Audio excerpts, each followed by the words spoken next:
Well, who's got a brag from the last week? Who's got something good to share with us? Scott? I think my lull has stopped. So actually, I think I'm supposed to get two offers in. Actually, a person who was going to sell 2.5 years ago and then started ghosting me called me up the other day. She wants to list two of her homes. Um, Actually, a agent who did one of my open houses for my $1.3 million listing, brand new agent.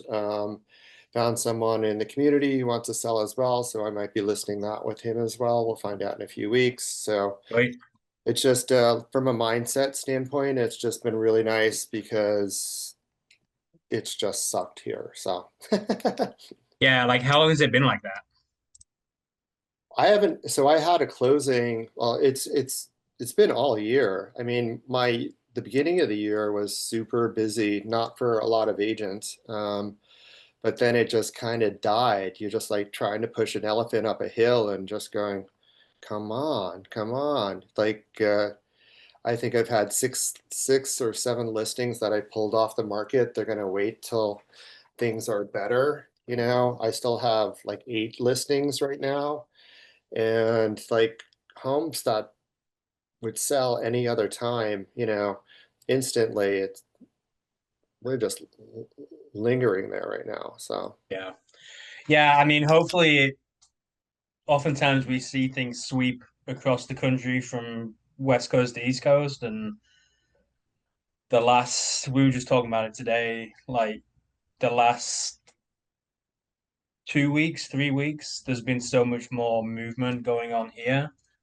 Now, obviously, it's different because we're a primary market, not secondary, but I mean, we've executed more deals recently than we have in such a long time. So hopefully that momentum keeps going for everybody because the last August is our best month in since 2023. Like since the beginning of 2023, end of 22. And that like we've had some fine months, but this will be our biggest month we've had in a couple of years. And so that's I don't great. know. Hopefully that can continue for Send it this way because yeah. we're just working harder and putting out a lot of marketing. I think um, and I'm grateful I sit on cash or whatever. I don't Right. spend a lot except for my clients and marketing and all of that. But yeah, it's just in 9 years I've never felt anything like this, not even during COVID, like in the beginning. So Yeah. Well, hopefully it changes pretty quickly. So that's the hope. Who else? Who else has got a brag? Something good to share?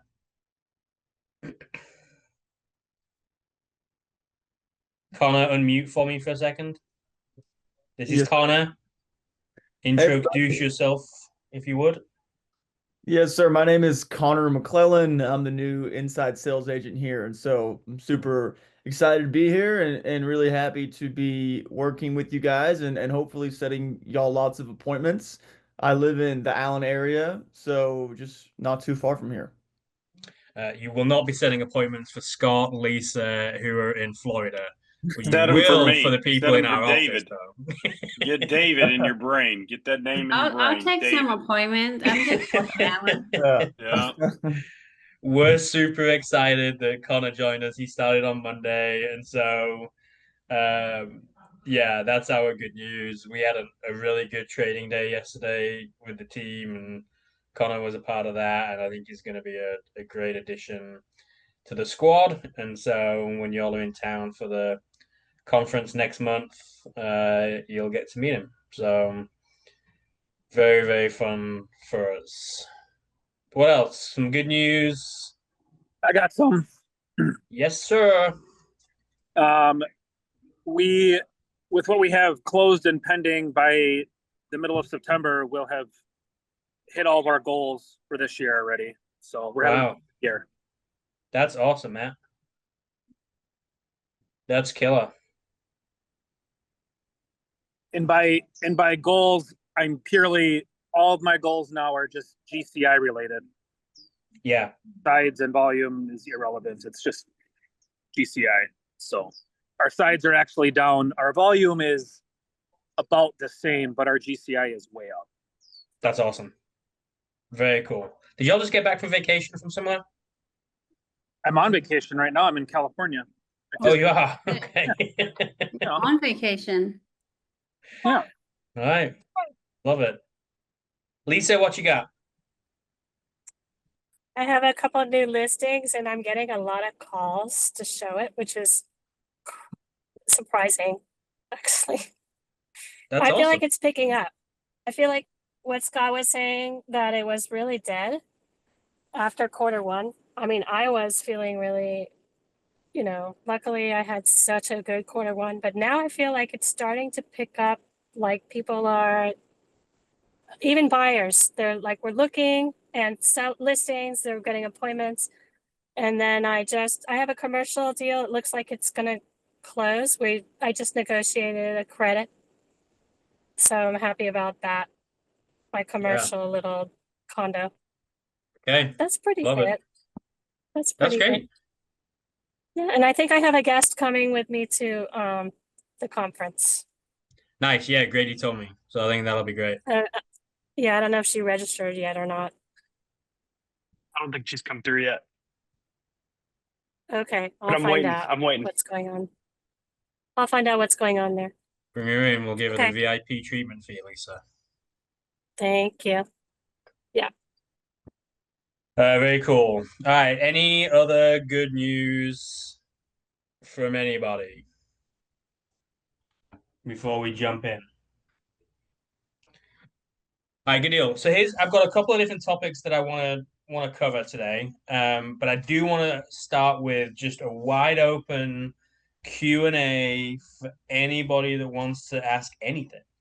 You know, I think it would be cool if Connor has any questions that he would like to get from the group on anything, but wide open Q&A to begin with on anything that you need help with, you need advice on, you need thoughts on, a second opinion on, anything like that. So does anybody have anything on the tip of the tongue that they want to start us off with and kick us off with? Anybody at all? Fine, if not. All right. So then what I want to do the next is I want everyone to open up their calendars and I want everybody to take a look over the last, and we talk a lot here about being world class, about serving our clients well, about running our businesses at a higher level than everybody else. Gut check time. Open up your calendar, take a look at it, and then let's share where you were not world class. Where could you have improved upon in the last week?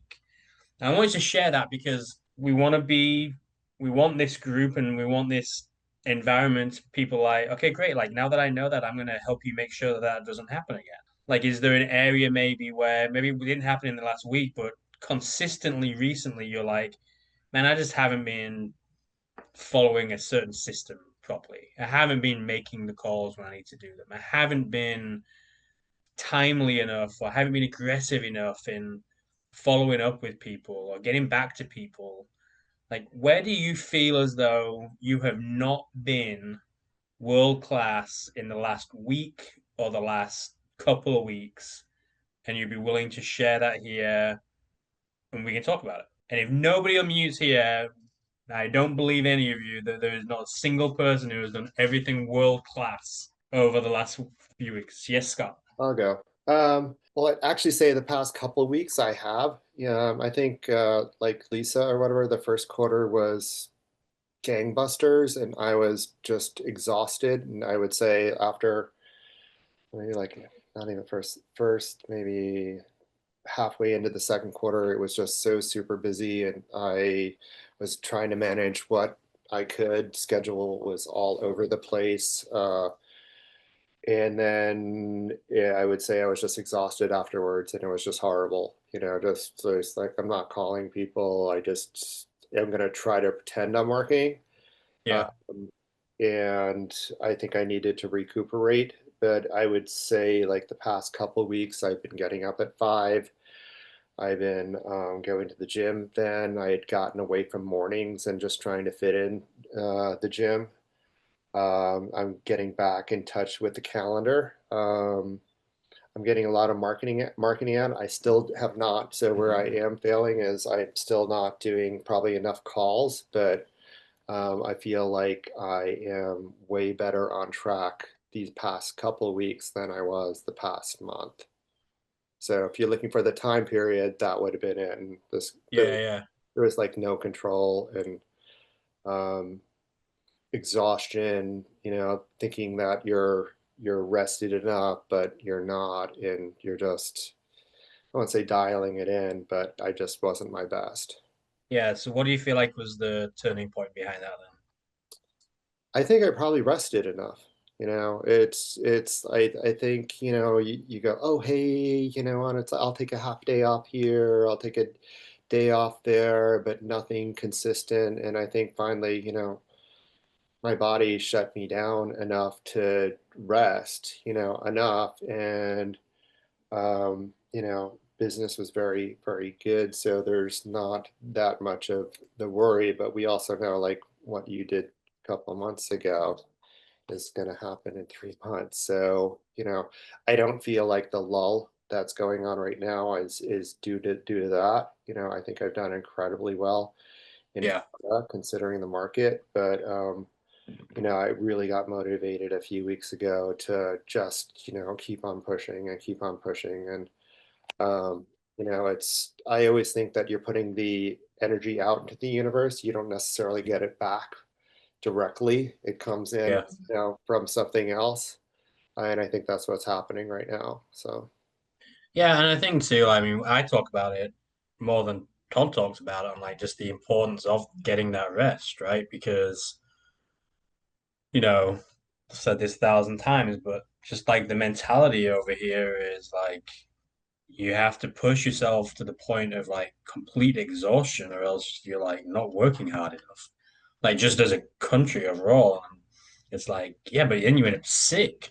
You end up less productive, you end up sick, and you end up then having to take off more time than you would have needed, or like you're saying, like for a month, I just wasn't doing the things I needed to do, and it's like that could have been eliminated by taking a week off, right? And it's like I've spoke to several people recently, and I think we talked about it on a call on, I think it was on role play recently or a few weeks ago, but just like that same idea of just like, man, like in a season where it's just been tiring and hard, it's like if we're not giving our bodies the right amount of rest, then we just become like zombies almost and just kind of walking through the day. And I've had that conversation with several people on our team where I'm just like in a one-on-one, I'm just asking them like, hey, how are you doing? How's the last month been? And I've heard from several people where it's just like, it's been hard. Like I haven't been at my best, and it hasn't been great. And I do feel though that I'm like ready to turn that around and change that. And then we start seeing that. So that's encouraging to hear, but yeah, it's hard. yeah. And I think I'm rested up, that I'm excited again about um, doing real estate and marketing it. Like there's all new projects I'm tackling, from the branding to uh, keeping in touch, putting in systems to keep in touch with uh, um, past clients or prospects. And there's like new stuff that I'm working on that I feel excited about, which is Yeah, rare. I don't think I could have generated. I would have been just, I have to do this. It's like, so yeah, that's good, man. I'm glad that you're doing better with that. And coming down here next month will be good, and you'll get a nice little, hopefully, burst of energy into all of that too. So that'll be fun as well. Who else has got something where they're just like, man, I haven't been doing something world class recently. But maybe that's changed. Maybe that you've turned that around a little bit. But maybe you haven't. Maybe you're like, yeah, I'm still stuck in it, and help me get out of that. Help me realize that why I need to do the thing I need to do. But anybody else got an example of where they just haven't been fully at it at a world class level?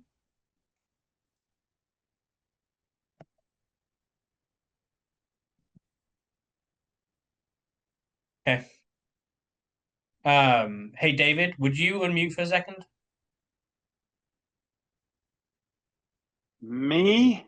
Yeah, I meant to ask you this earlier and I didn't. So Mhm. yesterday was our training day, and I thought it was really good yesterday, and we broke it up differently than we've done it before.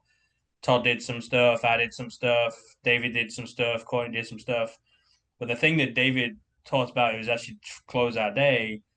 We were just giving a reminder to folks about the importance of handwritten notes and why we do them. Would you share a little? Would you share exactly what you shared yesterday about the meeting, lunch, breakfast, whatever it was, dinner that you went to, afternoon you went to, and who the guy was, and like give Yeah. the same examples that you gave yesterday? I think it would be encouraging.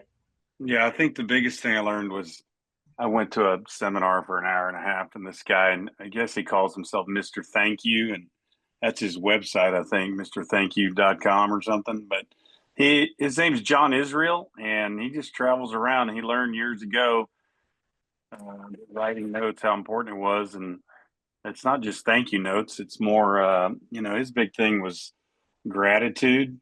We need to raise the level of gratitude, is what he was saying. And that really just kind of hit home with me. And some of his examples were, he called it I don't know what the project's called, the Thank You Project or the whatever, 7 or 8 years ago. And he wrote a book you can get for $20 online. But the project was write 5 notes a day for a year, which is like 1,825 notes. It's crazy. So, and I thought to myself, that's too many, but tell me about it. And so he spent the next half hour telling us, what he was doing and who he was writing them to. And one of his goals was he can only write to 3 to 1 person in the whole year. So you can't write 20 to your wife or your kid or your whoever. And so that made it even trickier. I was really impressed then. And so then he started throwing out ideas on how to be grateful and show gratitude. And one of them was he went to Gonzaga, which is a big basketball school up in Spokane, Washington. And they lost the national championship a few years ago. And he wrote after that, he just was so upset, because his team lost. But he wrote a note to all the players, all the coaches, everybody involved, like 35 notes to that whole basketball unit there at Gonzaga, and just encouraging them all and how encouraged he was and the whole thing.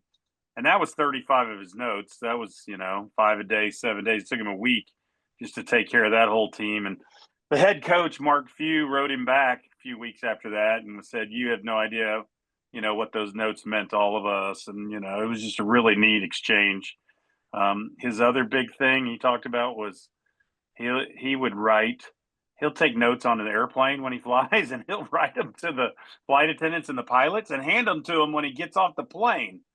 And I was like, dang, bro, that's really pretty good, and he just had a lot of great examples. But just raising the level of gratitude, it's helped me just in the last month write better notes, not just thank you notes, but kind of researching and it's only 2 or 3 or 4 sentences, but researching what people are about and what they do, and not just saying thanks for this or thanks for that, but making the note a little more special. And we all know handwritten notes are great, and getting mails are great. So, Yeah, that's David told us all that yesterday, and then we finished the day by each of us writing 5 notes to different people, and it was just a good reminder because it's something that we talk about and it's something that we've done at times. And David does it better than anybody on our team, and he does it consistently, and it's super cool when you get a note from David. Does anybody else do that well? Anybody else feel like they do that well, or anybody feel like? And please unmute and talk. Like anybody feel like, man, I don't do that well, but man, I can see the value in that. Like I want to add an element of that in, and maybe that's like, what's your thing, David? 2 a day? You do 2? yeah, I try to do 2 during the week, so that's not too hard to keep up with. I did 5 yesterday, right at the end of training. Take 2 days off. Matt, what were you gonna say? I was just gonna say I've tried to start doing it more, and using things like birthdays or anniversaries or childbirth or life events to as the trigger for it. Or if a client refers somebody, even if they don't end up going with me, or if it doesn't turn into anything, they were just thinking about it and it doesn't come to fruition, still making sure that I send a handwritten thank you note. But at this point, I'm only doing it based on something triggering it, not just, oh, I'm going to send 2 every day or 3 every day. I think that would be phenomenal. Yeah. Because not only, right, is it good for you in the business, but I would argue flush that down the toilet. It's really going to help you be in a mindset of gratitude and thankfulness. And it's going to totally change just how you're living every day, because you're looking for ways to be, how can I be grateful to somebody, and how can I appreciate, tell somebody else that I'm thankful for what they've done. And it's a mind shift. Yeah, and the reality is, like, everybody nowadays, you turn on the TV and you're not greeted with gratitude and happiness. It's just misery, like all over the place. And so it's like, if we can send something that will give some joy to somebody, and it took us 5 minutes to write a note, and you can buy them on Amazon for 50 notes for $10, and they're stamps. How much is a stamp? I don't even know. 70 cents? 80? They just went up again. I think it's 73, man. Jeez. I mean, they're just making a killing off of you, David. I'm gonna have to stop writing notes. For $1, we can like make somebody's day by sending them a note, and that's not an exaggeration. Like, that will make someone's day by getting a handwritten note from somebody just to encourage or give gratitude or something. I'm like, let's do it. Like, let's do that 100%. Especially for somebody like Connor that's like starting in the business and trying to like stir things up, and he's at an age where people are going to start buying their first home soon, right? And so I think you're in a killer spot to start doing some of that. Like, is that something that you're going to plan on trying to do, Connor? Yeah, absolutely. I was really encouraged writing the 5 thank you notes in our training. It really just helped me reflect on just the blessings that I've had. And I guess I don't have any clients yet in the real estate industry, but just getting to really reflect on like strong friendships and people who really invested in me and in my parents. And so it just was just a it did something for me rather than just, I know that the whole point's to do something for somebody else. But I noticed it really impacted me in a strong way, which was encouraging. Yeah, which that's okay, by the way. When you do something nice for somebody else and it makes you feel good, totally Yeah. fine. Like, that's all right. You shouldn't feel miserable by doing something nice for somebody. So, yeah, I shared with David that my parents sent my kiddos some money over from England. Instead of sending them money every birthday and Christmas, they sent them like $500 to cover the next like few years. And so, like, my thing to my kids was, hey, I will release the money to you when you have written a really nice thank you note to your nana and granddad, and we send it over, and I've got to approve the thank you note, because I don't just want it to be thanks for the money, love, Noah. It's like, no, like, let's do an actual nice note that is like being genuinely grateful for what you got. And so they're doing it. They're going to write really nice thank you notes, and yeah, it's gonna be cool when they open that. And we were raised to do that for birthdays and Christmases. We had to write a thank you note to every person that ever sent us a gift or anything like that. And so yeah, it was an encourager, it was a reminder and stuff like that. Do you do any of that, Lisa?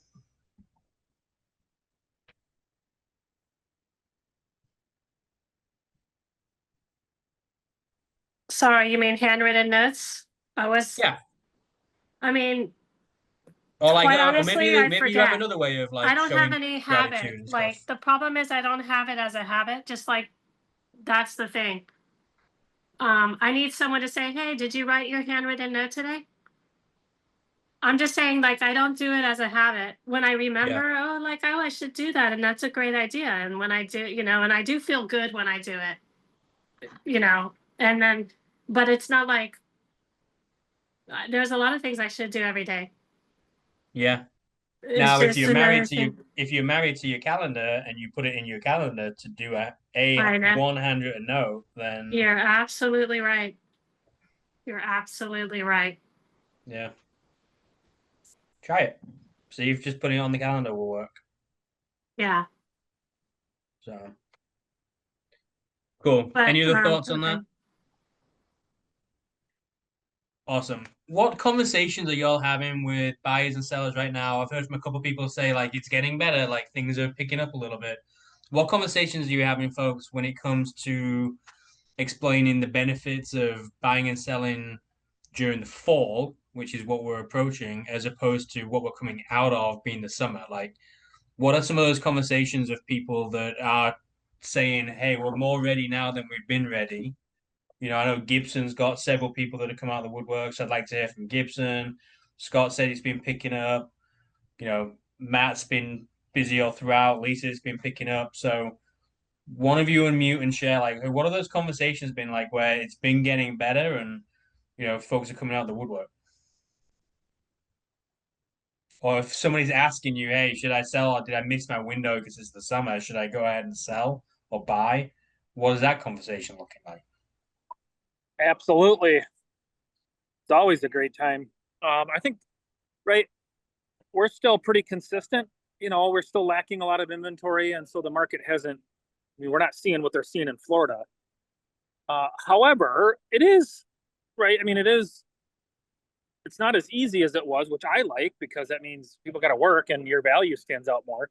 I am seeing more people be extremely interested in our pre-certified program, and which is nice to see because I feel like it's an awesome value add. And so when people are actually like buy into it, it's, so I would say that's the trend. If there's any trends I'm seeing where before we would never do a pre-certified because, well, half the times they didn't need a home inspection and we were getting competing offers to where they were either getting removed or they didn't care.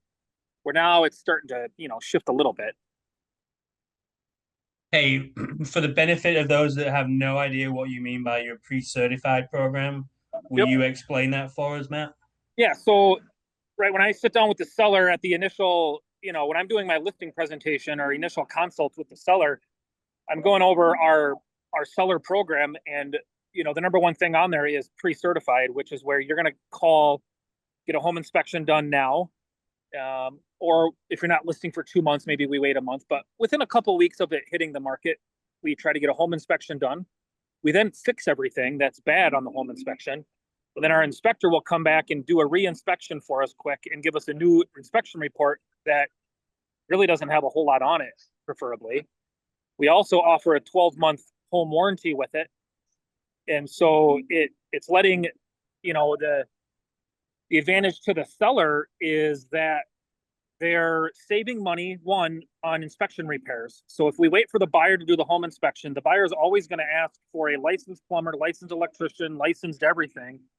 If we do it ahead of time, if you know how to do it, if you have a buddy who knows how to do it, they can fix it as long as the inspector signs off that it's good at the end. Then you're saving a lot of money on some repairs, as well as we know what we're dealing with, right? We thought the house was worth maybe 300,000, but now we found out X, Y, and Z. So let's talk now before we feel like we're pressured and we have to close in 2 weeks to make that decision. Let's get all the details now on what is the home worth, right? It's kind of like selling your car and never having a mechanic look at it. And it's been sitting in the shed for 10 years. How do you know that it runs well and that like everything's good? Like, what is the value, right? So Right.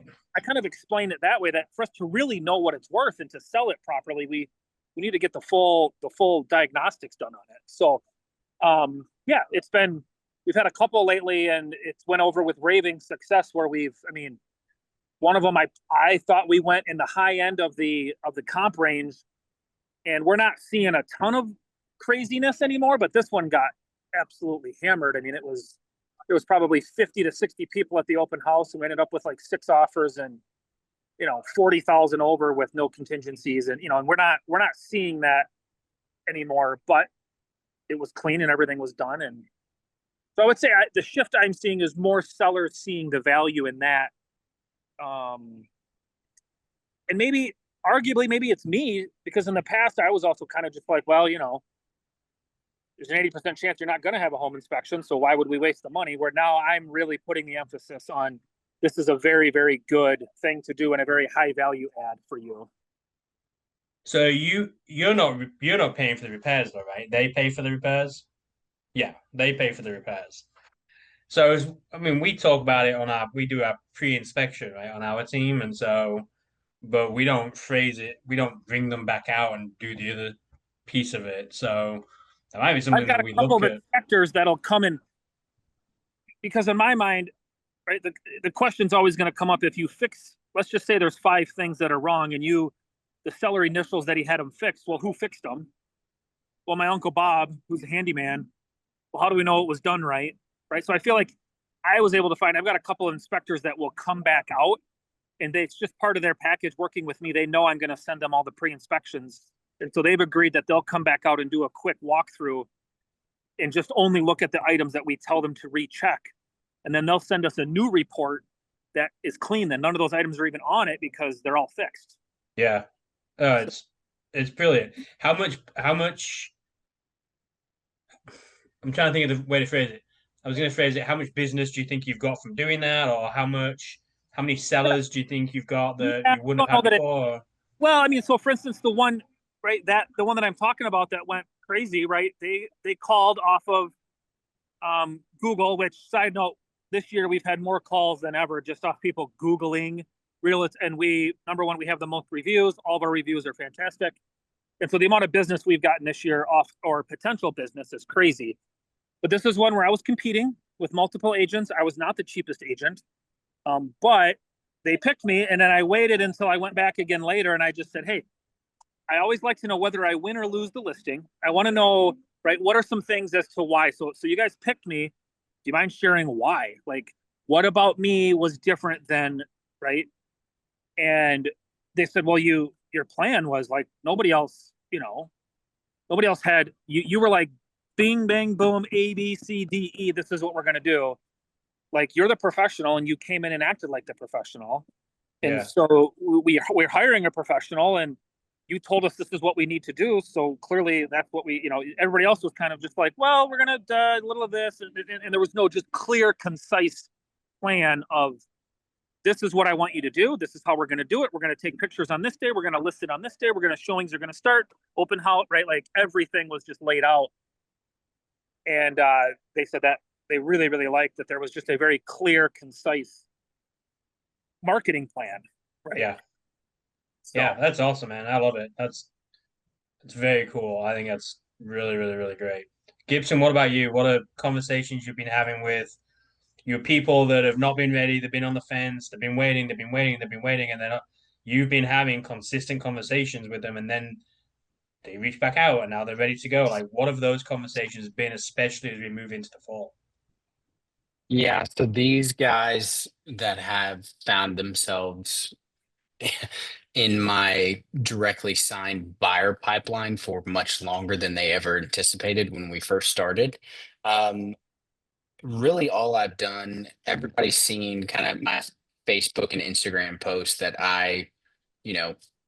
very general information. Here's the market area. Here's the houses that I need. I have X amount of buyers. That has shifted into sharing the good news on the recent closings. So it's still, hey, I still have families that need homes. But it's also including these massive negotiation prices. And so what I've done is, for the dormant folks, I've basically taken that same post that I'm putting out on social media that I've had a lot of success with, but drafting up, hey, here are the 3 most recent closings I've had, and 45,000 under list price, essentially 5% based on what the purchase price was.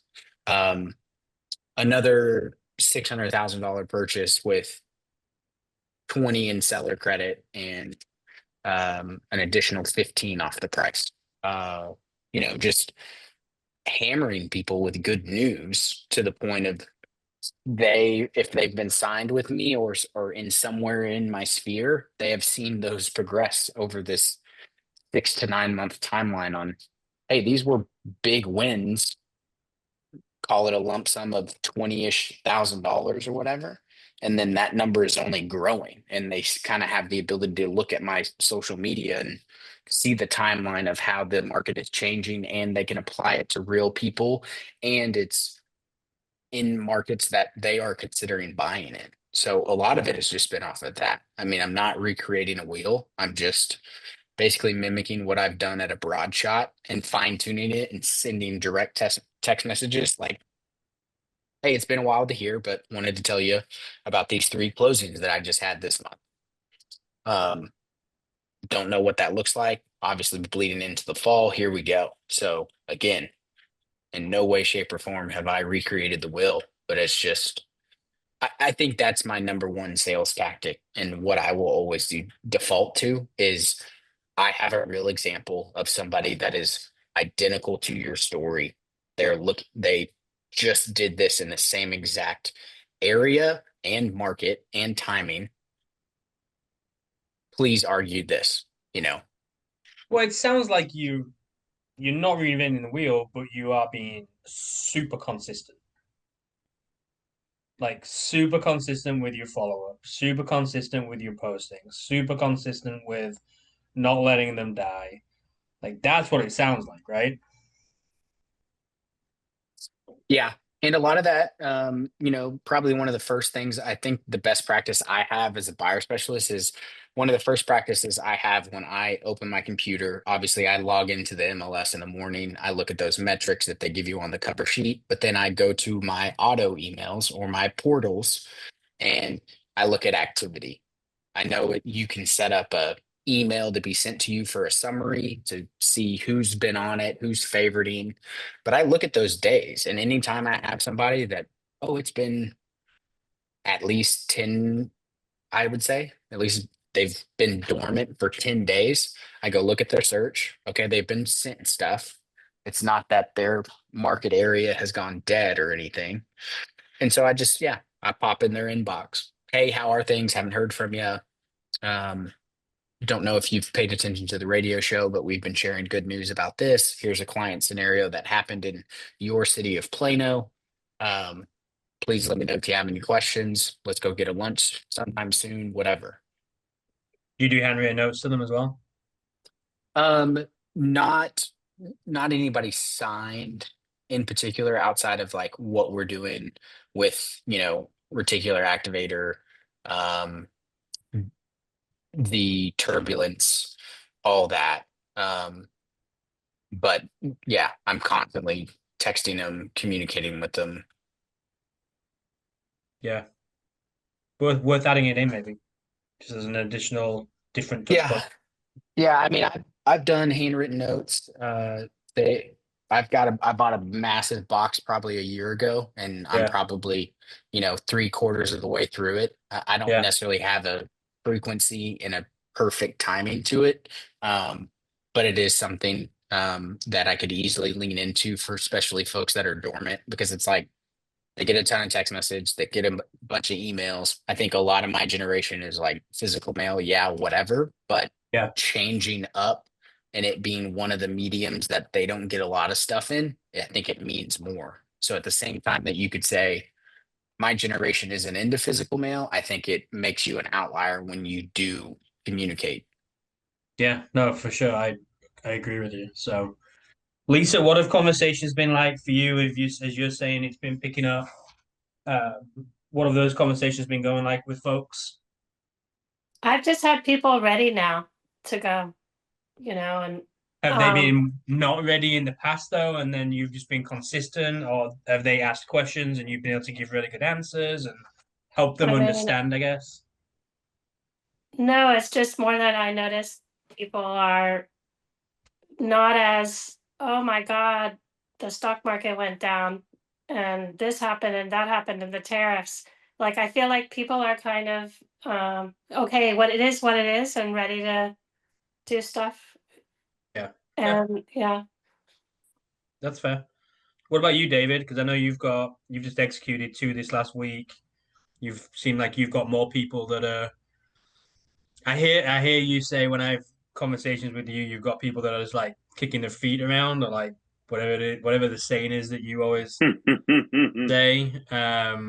But Yeah. it feels like a lot of those people have just been kicking around Uh, are like actually coming back. And so, what has those conversations been like for you as you Yeah, educate me? no.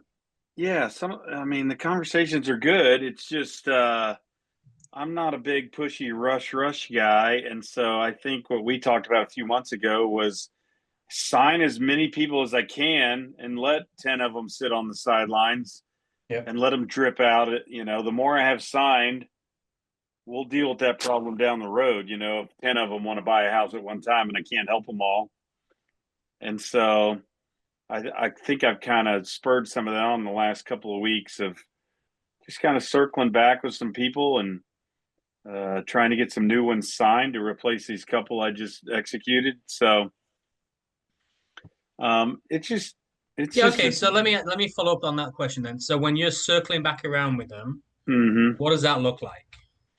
I'll let people sit for a week or two. I'm not quite as touchy feely as Gibson, and on top of it, sometimes I let them slip through the cracks. Just look at my desk, right? And so I've got to dig out my pile and go, who did I talk to 2 or 3 weeks ago that maybe I didn't put in my calendar to call this week? And so, yeah, it's just getting back on the people that I had conversations with and seeing, are they stuck? Are they on hold? Are they ready? What was it 2 or 3 weeks ago, a month ago that they haven't done anything of? So you just literally call them up and you're just like, hey, I'm just checking in and seeing where you guys are at, what you're thinking. Yeah. I mean, for me, yeah, if I had any kind of good relationship conversation with them the first time, then it's no big deal. I may even apologize. Hey, I didn't talk to you in a couple of weeks. So how are we looking today? What are y'all thinking? You know, people's plans change when we're not talking to them, Yeah, no, for obviously. sure. Yeah.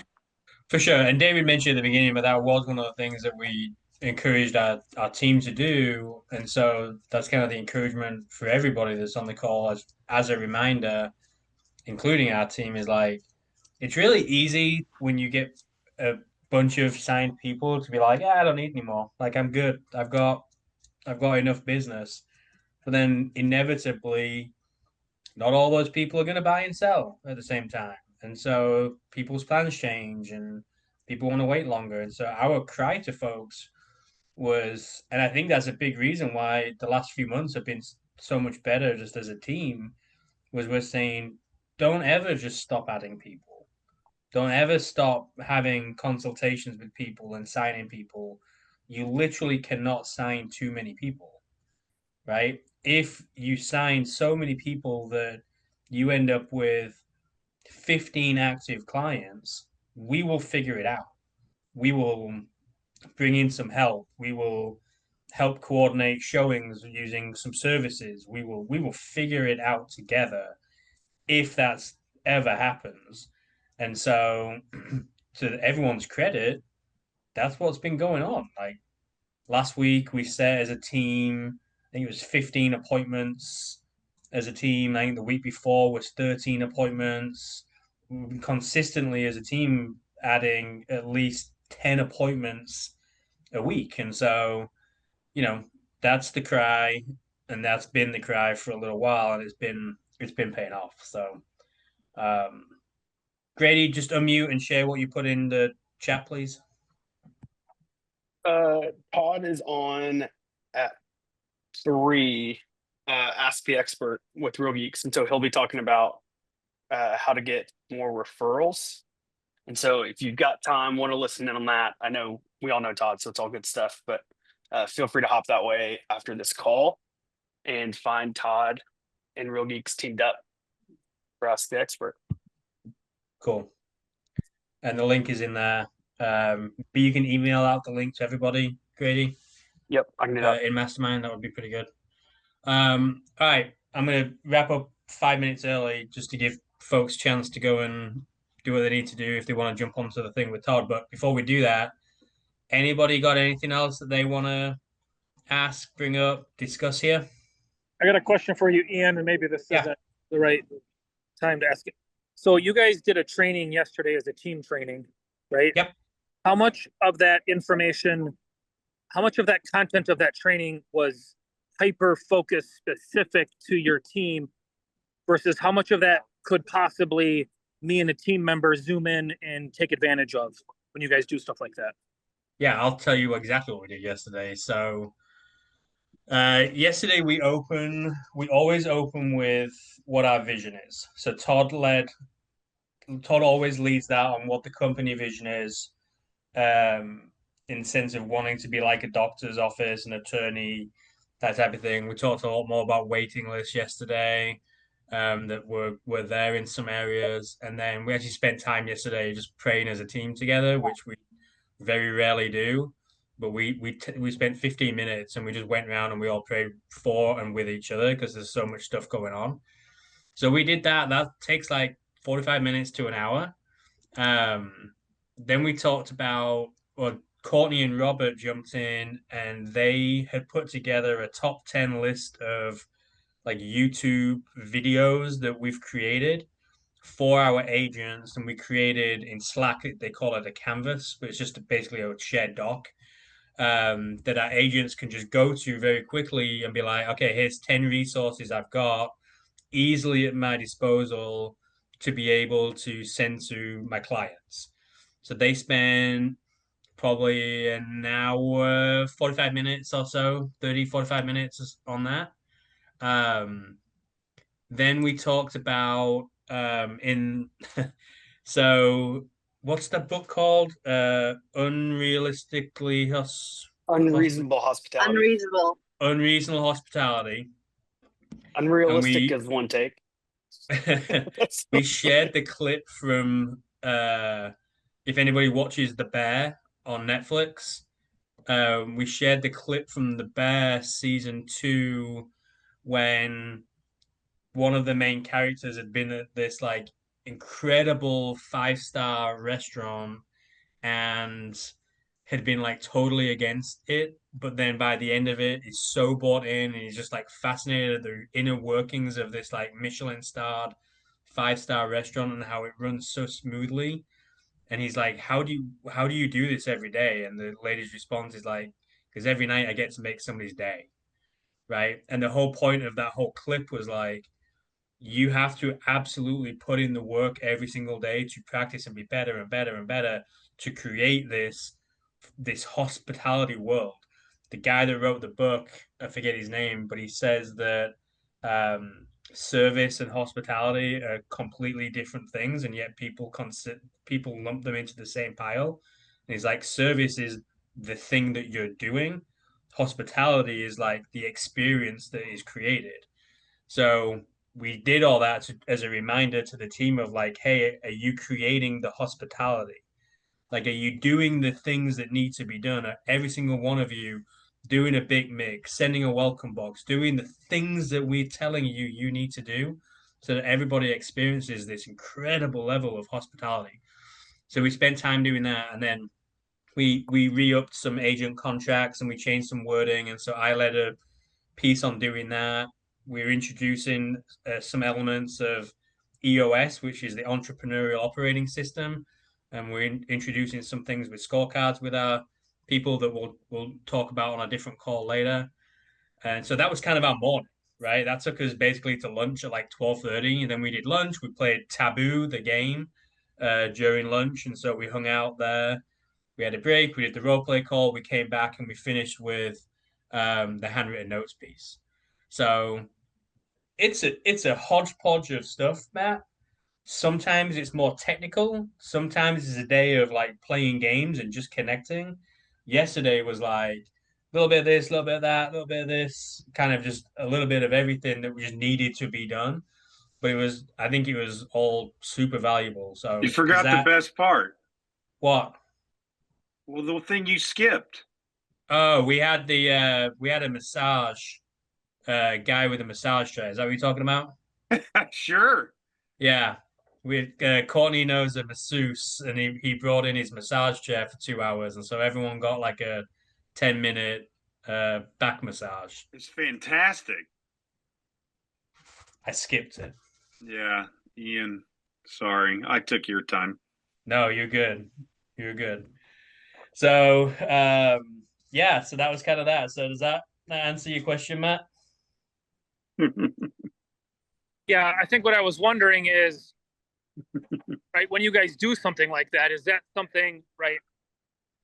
I would say that's right. One of the reasons I've maybe don't like the idea of building a big team is I feel like you need to do stuff like that, and you need to build camaraderie and have kind of all of that kind of stuff. And I feel like that's not necessarily one of my strengths per se.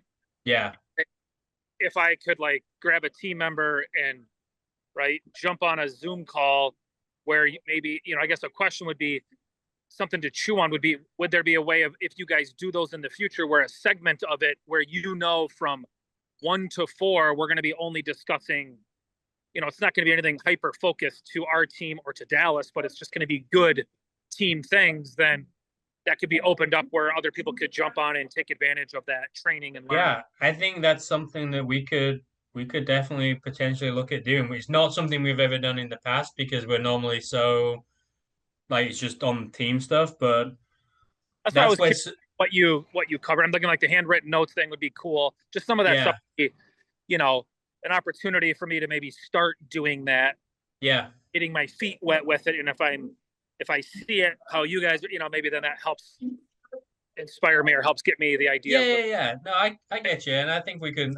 chat about doing something like that at one of them. We do them quarterly. A lot of stuff. A lot of times we'll bring something from there into strategy and do it, but that's different. Like we're doing it on Zoom, and it's not the same environment. So, I think we could probably look at trying to do something like that at some point. I don't see why we couldn't. So, leave that one with me. All right, good deal. Todd's thing starts in 3 minutes on the link that's in the chat. If you want to join it, feel free. I'm going to jump and talk to Terence Bickmore, and we'll talk to you all next week. See ya. Thank you.